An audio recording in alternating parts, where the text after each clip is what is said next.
Jake Morrison wiped the sweat from his forehead as he stood in the massive hangar of the Centauri station's salvage yard. Around him, dozens of ships sat in various states of decay and disrepair. Some were missing entire sections, others looked like they'd been through a blender, and a few seemed intact but carried warning tags that made even the most desperate buyers think twice. He'd been saving for 3 years to buy his own ship. 3 long years of working double shifts at the asteroid mining facility, living on protein bars and recycled water, sleeping in a bunk that was barely wider than his shoulders. Every credit had gone toward this moment. The dream of freedom, of being his own captain, of exploring the galaxy on his own terms. The auctioneer's voice echoed through the hangar. Next item. Lot number 47. Unknown class vessel, origin unidentified. Found drifting in the Vega sector 6 months ago. No response to standard communications. Salvage rights transferred to the station after the mandatory waiting period. Jake's attention snapped to the ship being wheeled forward on a massive platform. It was unlike anything he'd ever seen. Where human ships were all angles and function, this vessel flowed like water, frozen in time. Its hull was a deep purple that seemed to shift and shimmer in the station's harsh lighting. It was roughly the size of a small freighter, maybe 60 meters long, but its alien design made it impossible to tell where the cargo bay ended and the engine compartment began. Now, folks, the auctioneer continued, I'll be honest with you. We haven't been able to get inside this beauty. Our best techs tried everything. But whatever locking mechanism it uses, it's beyond our current understanding. You're buying it as is. No guarantees. Could be full of treasure. Could be full of trouble. Bidding starts at 5,000 credits. Jake's heart raced. 5,000 was exactly what he had. He'd been hoping to get something basic. Maybe an old cargo hauler that needed some engine work.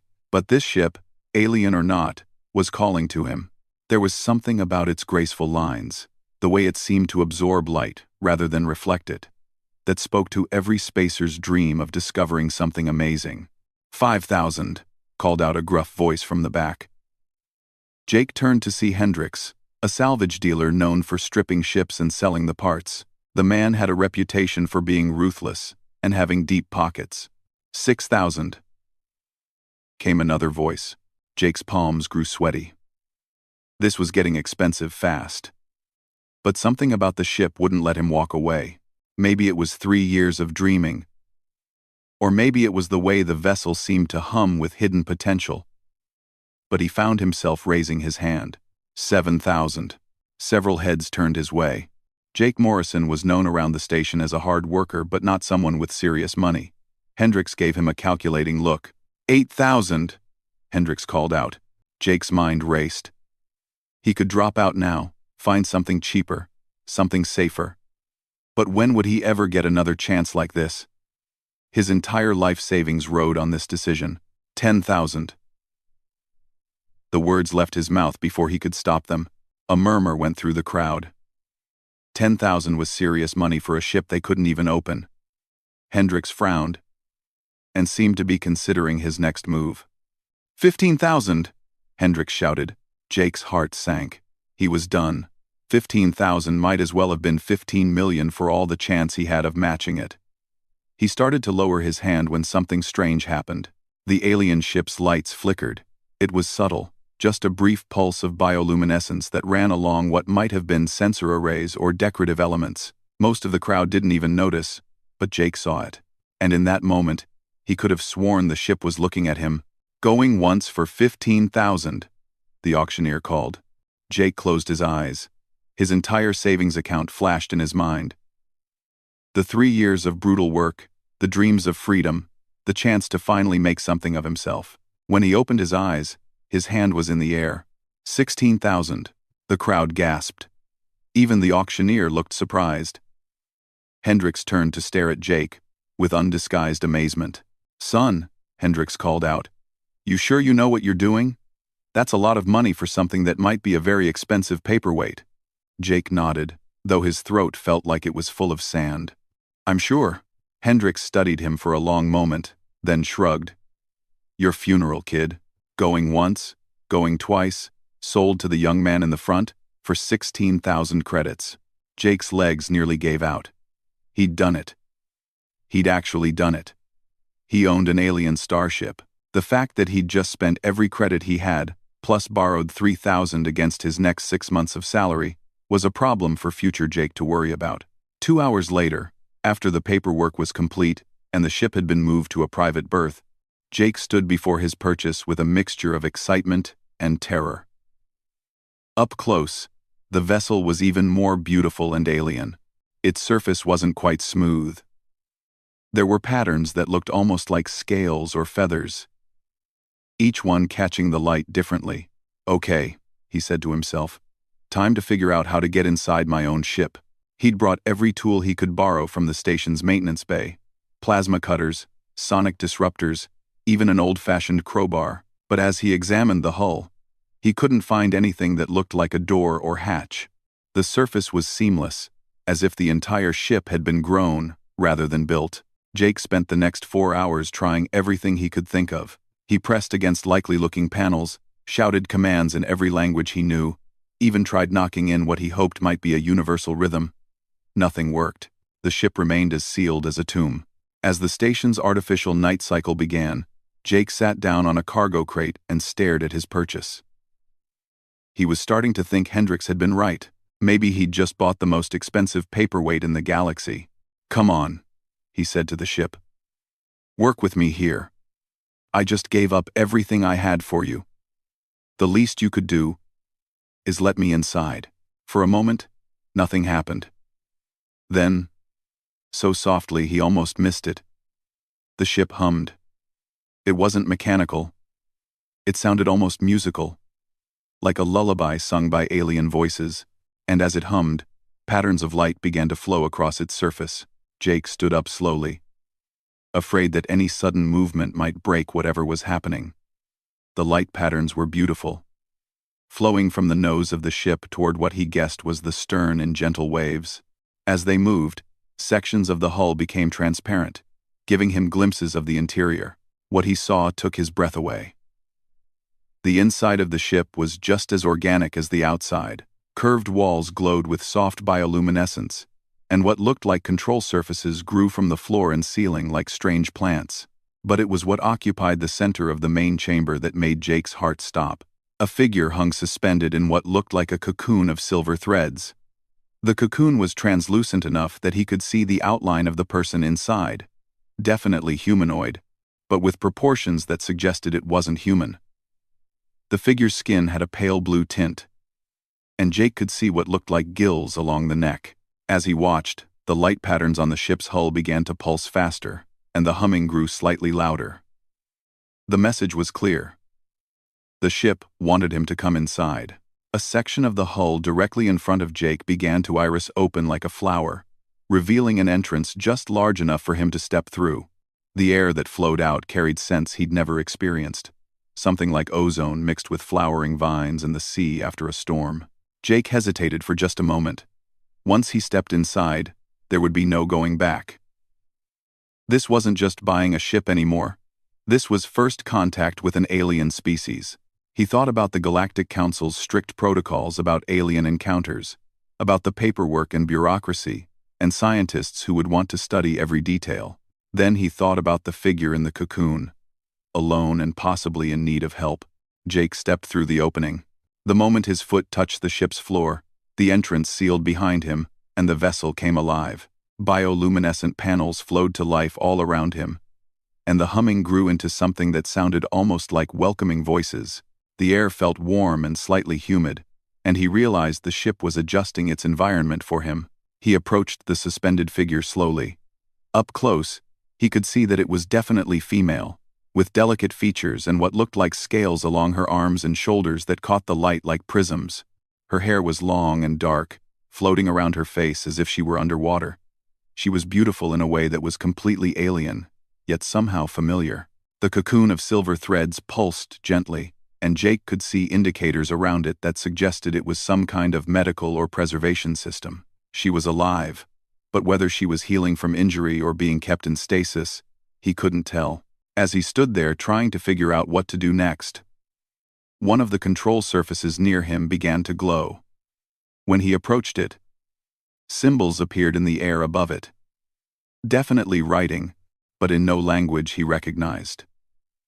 As he watched, the symbols began to shift and change, and he realized the ship was trying to communicate with him. Slowly, painstakingly, the alien writing transformed into something he could read. It took several minutes, but eventually, words appeared that made his heart race. Emergency protocol active. Crew medical status. Critical. Seeking compatible genetic pattern for revival assistance. Scanning. Scanning. Compatible pattern found. Will you accept responsibility for crew member Zara Kai of the Ethereal Winds? Jake stared at the words for a long time. Responsibility for an alien crew member. He didn't even know how to take care of himself most days, and now an advanced alien vessel was asking him to help save someone's life. But as he looked at the figure in the cocoon, Zara Kai. Her name was Zara Kai. He knew there was only one answer he could give. Yes, he said aloud. I accept responsibility. The ship's humming rose to a crescendo, and the cocoon began to pulse faster. The silver threads started to dissolve, releasing their occupant slowly. Jake rushed forward as Zara Kai's body began to settle toward the floor, catching her gently as she emerged from the alien medical system. She was lighter than he'd expected, and warmer. Her skin had the texture of silk, and the scales along her arms and shoulders were as delicate as butterfly wings. She wasn't breathing in any way he recognized, but he could feel a steady pulse and see the gills along her neck fluttering slightly. Her eyes opened suddenly, and Jake found himself staring into orbs the color of deep ocean water. For a moment, they simply looked at each other, two beings from different worlds trying to understand what they were seeing. Then Zara Kai spoke, her voice like music over water, and somehow Jake understood every word. You came for me, she said, wonder filling her voice. The ship called, and you came. Jake started, then stopped.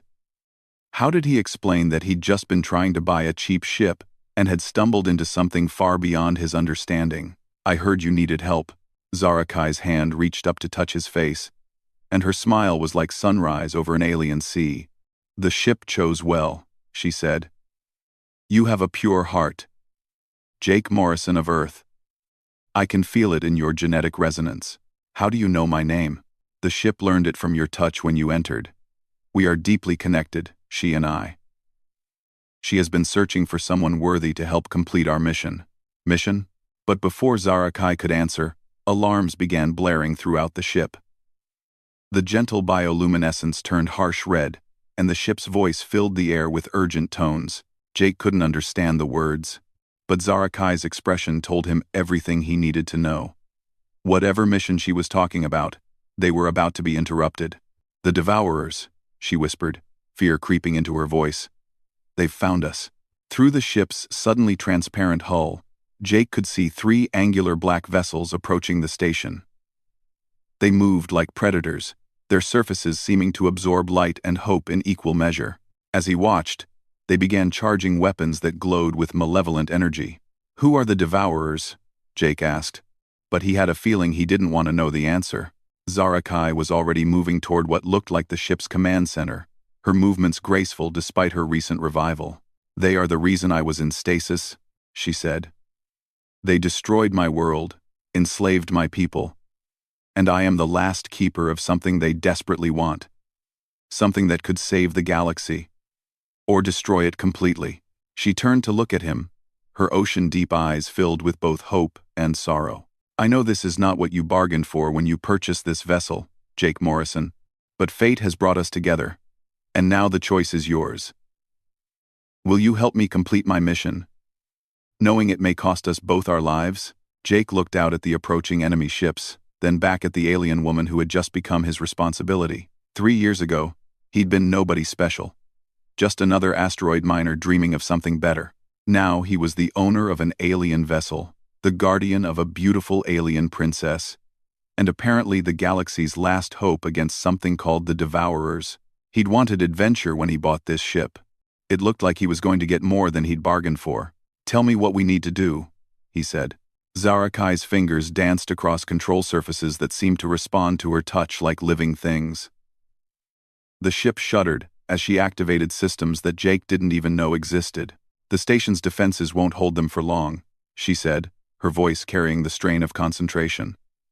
The Devourers have technology that adapts to any defense system within minutes. We need to leave, now. Jake felt completely out of his depth. Hours ago, his biggest concern had been whether he could afford lunch. Now he was apparently involved in some kind of galactic war against beings called Devourers.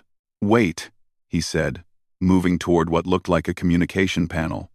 Shouldn't we warn the station? There are 50,000 people living here. Zarakai paused in her work to look at him. Something in her expression shifted. A mixture of surprise and... You would risk revealing our presence to save strangers? They're not strangers, Jake replied, already working to activate the station's emergency broadcast system. They're people.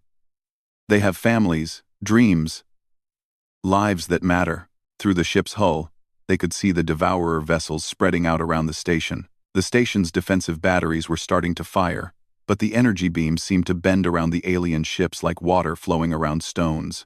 Jake managed to patch into the station's communication grid just as the first Devourer ship returned fire.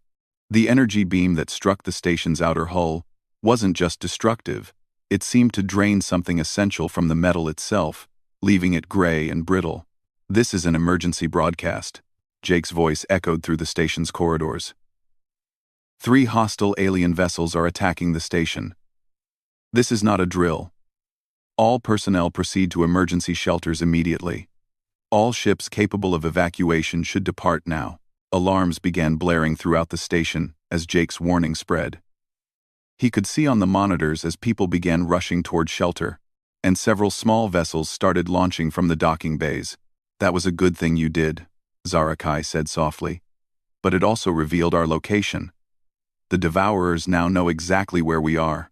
As if to prove her point, all 3 enemy ships suddenly turned toward their berth, their weapons charging with ominous energy. Then we'd better get out of here, Jake said. Can this ship fight? Zarakai's smile was sharp as a blade. Jake Morrison, you have just asked the wrong question. The Ethereal Winds is not built for fighting. She is built for something much more important. The ship's hull became completely transparent around them, and Jake gasped. They were no longer in the station's hangar. Somehow, without any sensation of movement, they had shifted into space. The station floated several kilometers away, under attack by the Devourer vessels. How did we? Phase shifting, Zarakai explained. The Ethereal Winds exists partially outside normal space-time. It's how we've evaded the Devourers for so long. But the technology is limited. Each jump drains power that takes time to restore. One of the Devourer ships broke off from the station attack and began pursuing them, its sensors somehow able to track their position even through the phase shift. Tell me about this mission, Jake said, settling into what appeared to be a secondary command station. The controls felt intuitive under his hands, as if the ship was teaching him how to use them. What's so important that these Devourers would destroy an entire space station to get it? Zarakai's expression grew distant, filled with a grief that seemed older than mountains. My people, the Etherians, were keepers of the ancient knowledge. We existed in harmony with our world's consciousness for millennia, learning to blend technology and biology in ways that other species considered impossible.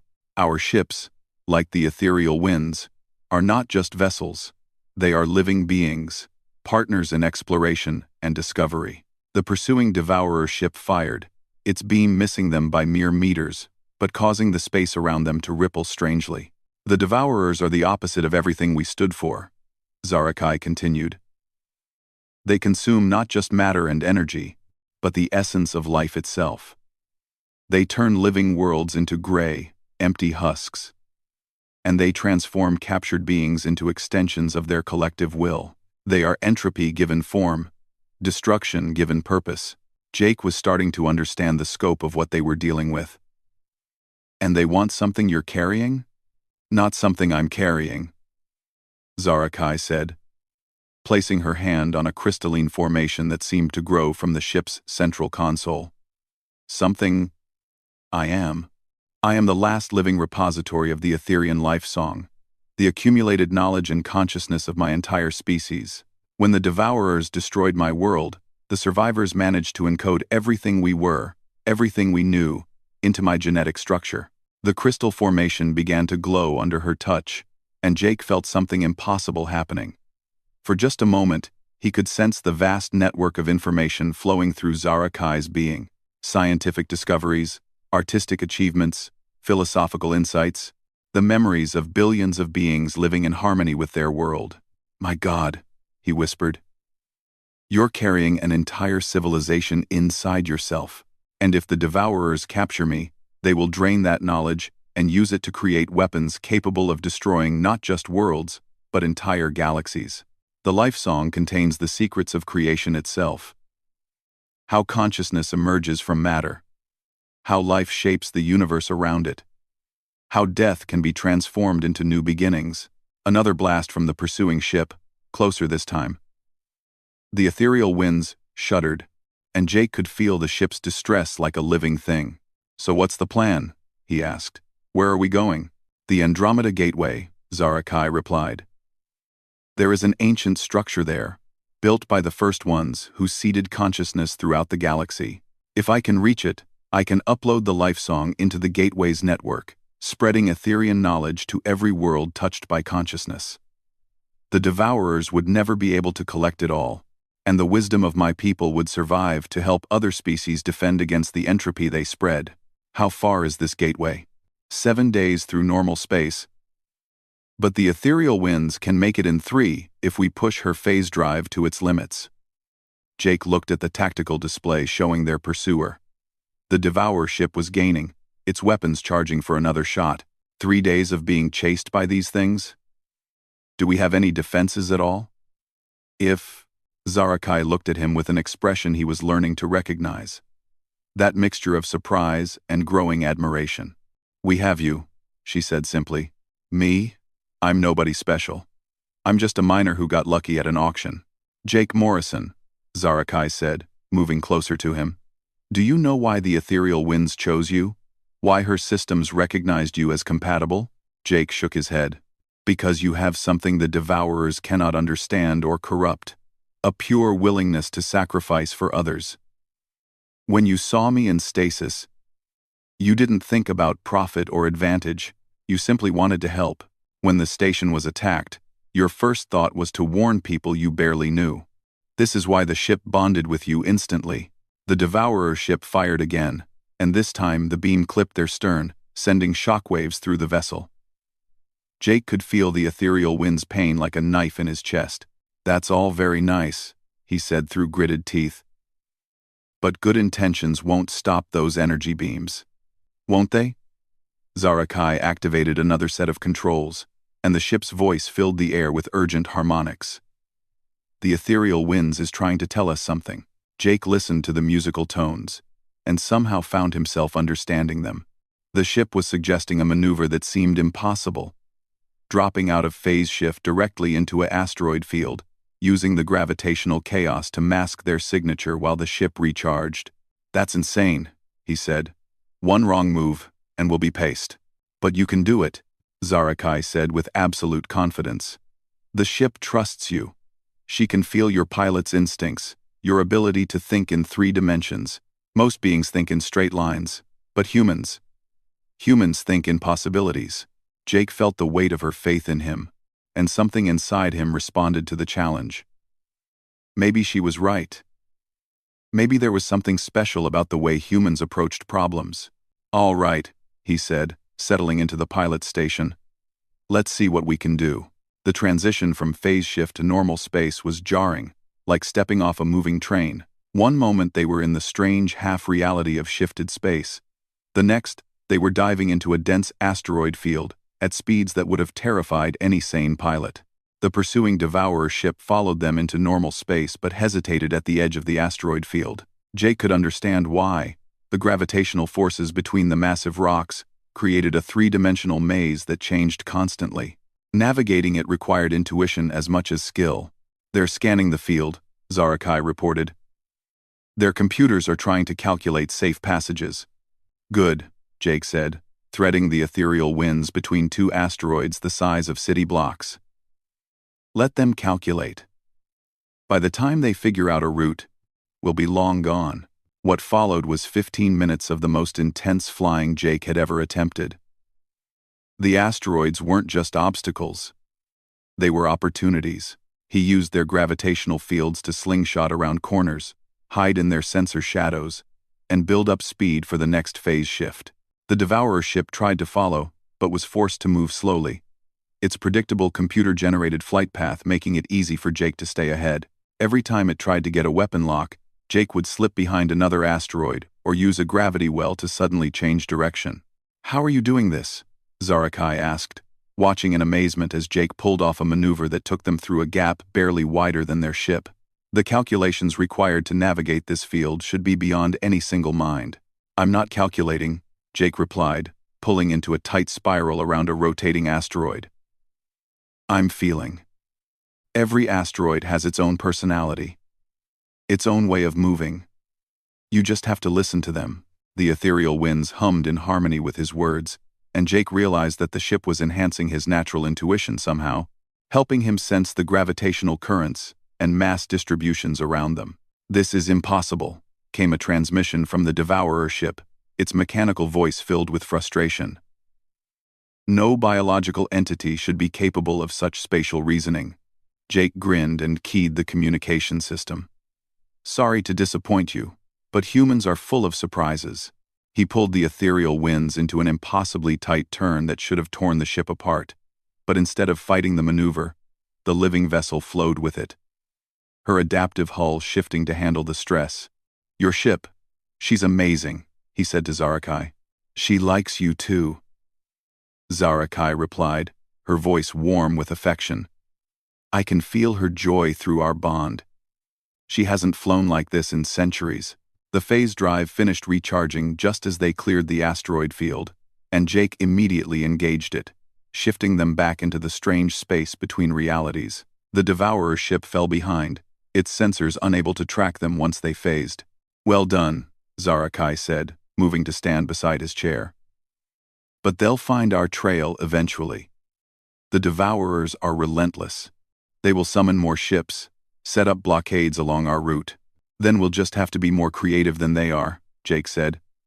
Tell me more about this gateway. What defenses does it have? Zarakai's expression grew troubled. That's the problem. The gateway was built by a peaceful species. It has no weapons, no shields. It was designed to be a beacon of knowledge and hope, not a fortress. So, if the Devourers get there first, they will either destroy it to prevent me from completing my mission, or corrupt it to spread their entropy throughout the galaxy instead of the life song. Jake nodded grimly. They weren't just racing to save Zarakai's people's legacy. They were racing to prevent that legacy from being turned into a weapon of galactic destruction. How many ships can the Devourers bring to bear? Their entire fleet, if necessary. Hundreds of vessels, each one capable of destroying a city. And we have one ship, Zarakai agreed, and the most unpredictable pilot in the galaxy. Jake looked out at the swirling colors of phase space around them.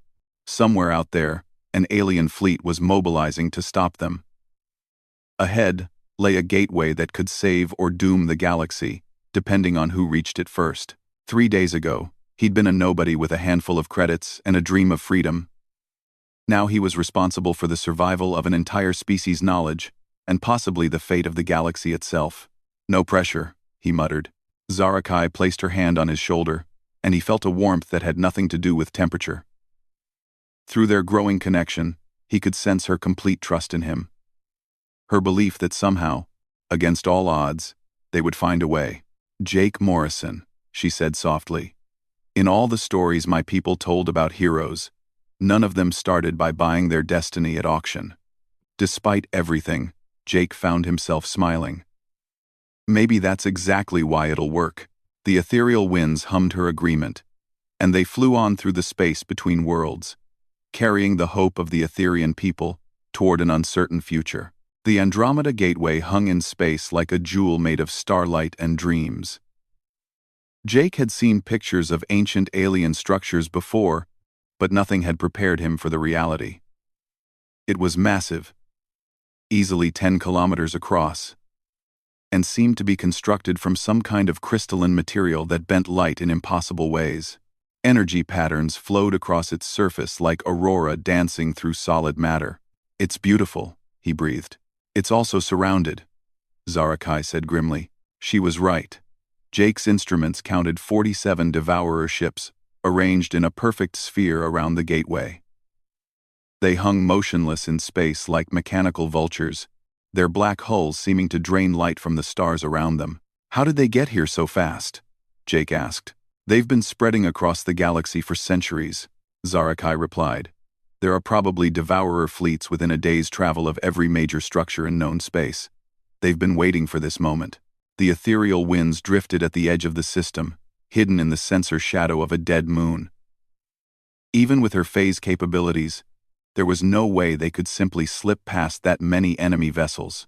"Can we contact the gateway directly?" Jake asked. "Maybe warn them what's coming." Zarakai shook her head. "The gateway is automated. It was designed to respond only to the specific genetic and consciousness patterns of those who built it. Even I won't be able to activate its systems until I'm physically connected to its core. So we need to get you inside. We need to get me inside. Upload the life song before the Devourers can stop us, and then..." She paused, her expression growing distant. "And then what?" "And then the gateway will have to be destroyed to prevent the Devourers from corrupting the network." Jake stared at her. "Destroyed? With you inside?" "The upload process creates a permanent connection between my consciousness and the gateway's systems. I will become part of the network, and my body will no longer be necessary." The full implications hit Jake like a physical blow. He'd known the mission was dangerous, but he hadn't realized that success meant Zarakai would die. "There has to be another way, Jake," she said gently. "This is what I was born for. My entire species made this sacrifice so that our knowledge could survive. I won't dishonor their memory by hesitating now." Before Jake could respond, proximity alarms began shrieking. One of the Devourer patrol ships had detected their presence and was moving to investigate. "So much for stealth," Jake muttered, engaging the phase drive. "New plan. We go in fast and loud. Against 47 enemy ships? That's suicide." Jake's hands moved over the controls, and he felt the ethereal winds responding to his intentions before he fully formed them. The ship wanted to fight, he realized. She'd been running for so long that the chance to strike back filled her with fierce joy. "Maybe," he said. "But I've got a few ideas they won't expect." What followed was the most chaotic battle Jake had ever imagined. The ethereal winds burst from phase space directly into the center of the Devourer formation, moving so fast that their weapons couldn't track her. Jake didn't try to fight the enemy ships directly. Instead, he used their own formations against them. He dove between two Devourer vessels just as they fired at him, causing their energy beams to strike each other instead. He used the gateway's gravitational field to slingshot around its perimeter at impossible speeds, staying ahead of the tracking systems that should have been able to predict his movement. "This is insane," Zarakai shouted over the sound of energy weapons, missing them by meters. "You're flying like the laws of physics are suggestions." "The laws of physics are suggestions," Jake shouted back, pulling the ship into a spiral that took them through a gap between enemy formations that shouldn't have existed. "You just have to know which ones to ignore." The Devourer ships were beginning to adapt to his erratic flight patterns, but Jake was already 3 moves ahead. He'd noticed something about their formation. They were arranged in perfect geometric patterns. Efficient, but predictable. Their computer-controlled movements followed logical algorithms that assumed their opponents would do the same. But humans didn't always do the logical thing. Jake suddenly cut power to all systems except life support and let the ethereal winds drift like a dead hulk directly toward one of the largest Devourer vessels. The enemy ship's sensors registered them as a debris field, its computer unable to conceive that anyone would willingly fly straight at a ship 50 times their size. At the last possible moment, Jake reignited their engines and dove beneath the Devourer vessel's hull, using its own mass to shield them from the other ship's weapons. Then he did something that made Zarakai gasp in amazement. He opened a communication channel to all 47 enemy vessels. "Attention, Devourer Fleet," his voice echoed across their formation. "I'm Jake Morrison of Earth, Captain of the Ethereal Winds. I have a proposition for you." And the weapon's fire stopped. Jake could imagine the alien minds trying to process the concept of their target voluntarily revealing itself and asking to negotiate. "We are listening," came the reply from what seemed to be the fleet commander. "I know what you want," Jake continued, still keeping the ship hidden beneath the massive Devourer vessel. "You want Zarakai and the Etherean life song. But you're going about this all wrong. Explain. Look around you. 47 ships to capture one small vessel. Do you realize how inefficient that is? How much energy you're wasting? How many resources you're tying up that could be used for more important conquests?" There was a pause. Jake could almost hear the alien computers calculating resource expenditure. "Continue. I propose a challenge," Jake said. "Single combat. Your best ship against mine. Winner takes everything." The silence stretched for almost a minute. "You would stake the future of the galaxy on a single battle? Why not?" Jake replied. "Your people are supposed to be the ultimate predators. Right? Surely one of your ships can handle a single damaged freighter." It was pure psychology. And Jake held his breath, hoping it would work. The Devourer's entire identity was built around being the perfect hunters. The ultimate consumers. To refuse a direct challenge would be to admit weakness. "Very well," the fleet commander finally responded. "Prepare to face our finest." One ship detached from the formation, larger and more menacing than the others. Its hull seemed to absorb light completely. And when it moved, space itself seemed to bend around it. Jake moved the ethereal winds to the center of the formation, giving himself maneuvering room. As the champion ship approached, he could see weapon ports opening all along its surface. "Jake," Zarakai said quietly, "what are you doing? That ship could destroy us with a single shot." "Trust me," Jake replied, "and be ready to run for the gateway the moment I give you the signal." The Devourer champion opened fire, and Jake did something that defied every instinct he had as a pilot. Instead of dodging, he flew straight into the energy beam. Zarakai screamed, certain they were about to die. But instead of incinerating them, the beam passed harmlessly around the ethereal wind's hull. "Phase variance," Jake shouted triumphantly. "Your weapons are designed to target matter in normal space-time. But the ethereal winds exists partially outside that framework. Your shots can't hit what isn't technically there." The Devourer ship fired again and again, each beam passing through them like they were ghosts.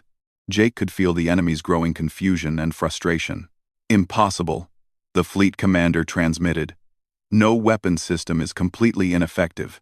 "You're right," Jake agreed, then did something that made even the ethereal winds hesitate in surprise. He deliberately shifted the ship back into normal space-time, making them vulnerable to attack.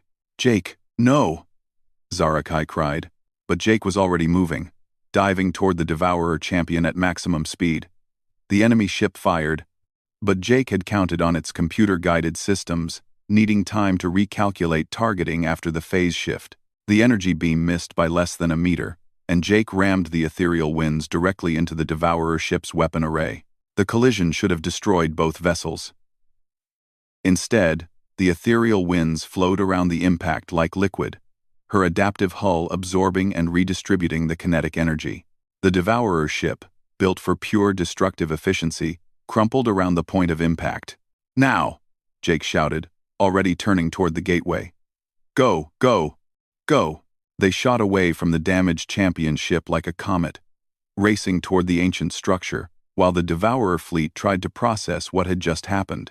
Jake had defeated their finest warrior not through superior firepower or technology, but through pure unpredictability and willingness to take impossible risks. The gateway's surface began to glow as they approached, recognizing the approaching Etherean consciousness. A docking bay opened like a flower, perfectly sized for the ethereal winds. "The fleet is pursuing," Zarakai reported. They're charging weapons. Let them come, Jake said grimly. We'll be inside before they can fire. The ethereal winds slipped into the gateway's docking bay just as the first energy beam struck the ancient structure's shields. The weapons that could destroy planets barely scorched the crystalline surface.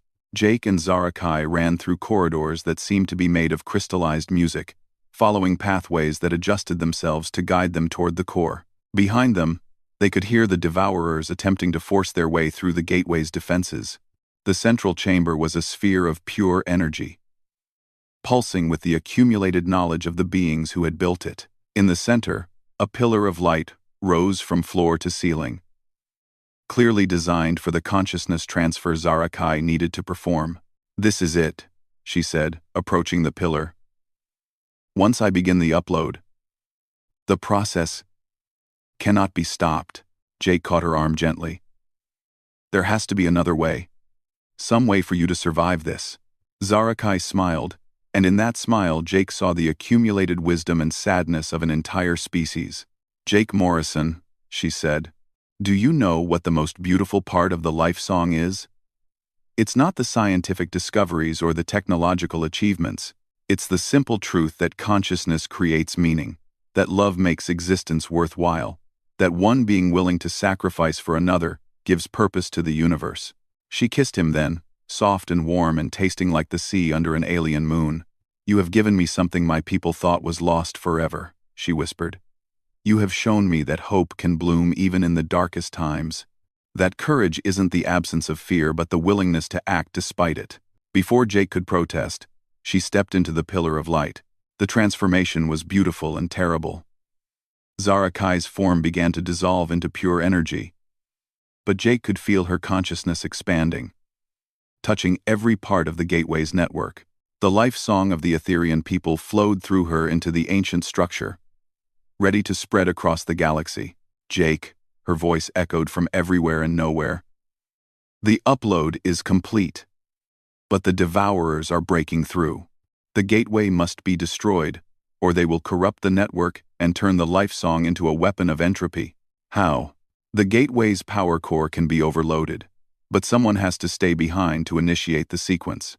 Jake looked around the chamber, then back toward the docking bay where the ethereal winds waited. What if I told you I had a better idea?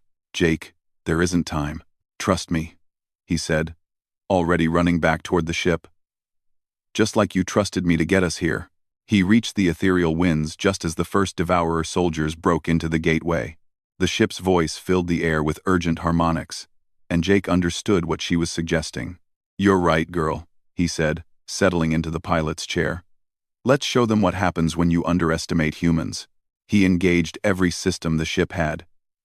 Phase drive, structural integrity fields, gravitational compensators, and set them all to overload simultaneously.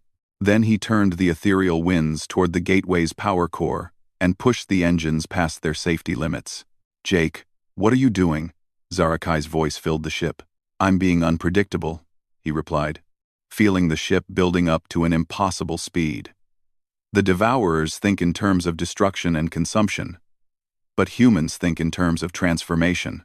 At the moment of impact, Jake didn't crash the ethereal winds into the power core. Instead, he phase-shifted at the exact instant of contact, merging the ship's energy matrix with the gateway's power systems.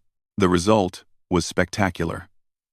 Instead of exploding, the gateway began to sing, literally sing, as the combined Etherian and human consciousness flowed through its networks. The life song spread not just to inhabited worlds, but to every planet, every moon, every asteroid where consciousness might one day emerge. The Devourer ships surrounding the gateway suddenly stopped firing. Their energy weapons, designed to drain and consume, were being transformed by the song into tools of creation and growth. Impossible, the fleet commander transmitted, but his mechanical voice now carried undertones of confusion and something that might have been wonder. That's the thing about humans, Jake's voice replied, emanating from the gateway itself. We specialize in impossible. The transformation spread from ship to ship as the life song touched the consciousness of every being in the Devourer fleet. For the first time in millennia, they remembered what it felt like to create instead of destroy, to nurture instead of consume. Within the Gateway's networks, Jake found himself standing in a space that existed between thought and reality. Zarakai was there, solid and real. Her ocean-deep eyes filled with joy and amazement. "You did it," she said, wonder in her voice.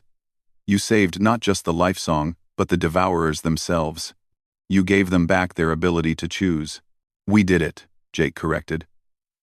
"And I think I'm beginning to understand why the ethereal winds chose me." "Why?" "Because humans don't just solve problems," he said, taking her hand. "We transform them into opportunities." Around them, the Gateway pulsed with new life as the combined consciousness of three species: Etherian, human, and the redeemed devourers began to spread hope across the galaxy. "So what happens now?" Jake asked. Zarakai smiled, and in that smile was the promise of infinite adventures. "Now," she said, "we explore the galaxy together. The ethereal winds is still out there, waiting for us. And there are so many worlds that could use a little human unpredictability, and a little Etherian wisdom, and a lot of love," she agreed. Somewhere in normal space, the ethereal winds hummed with contentment. She had found her crew, completed her mission, and gained something she had never expected: a family. The galaxy would never be the same, and that was exactly the way it should be. As news of the transformation spread, beings across the galaxy began to understand that the universe was not a place of inevitable entropy and consumption, but a canvas for consciousness, to create meaning and beauty. The devourer fleets became explorers and gardeners, helping to spread life to worlds that had been left barren. And at the center of it all, Jake Morrison, former asteroid miner, accidental hero, and the man who had bought his destiny at auction, continued to prove that the most powerful force in the universe was not advanced technology or ancient wisdom, but the simple human willingness to care about others. The bargain of a lifetime had turned out to be so much more than anyone could have imagined.